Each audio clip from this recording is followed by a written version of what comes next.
মালাই এটা আনছি তো দেখো ক্লিয়ার যারা ফোনটা বক্স আমি সারাক্ষণ বাজাই তার জন্য তুমি খালি খালি মোবাইলে গান বাজাও না হ্যাঁ এর লাগে এটা তুমি অনলাইন আনছো না এটা ডাইরেক্ট দোকান থেকে কিনে আনছি আচ্ছা ওয়াও এটা কি মাইক্রোফোন আছে এটা মাঝে গান গাইতে পারবা তাইলে একটা শার্ট আছে বলো কি কি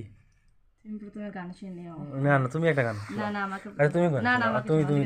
কানেক্ট করে দাও দাও দাও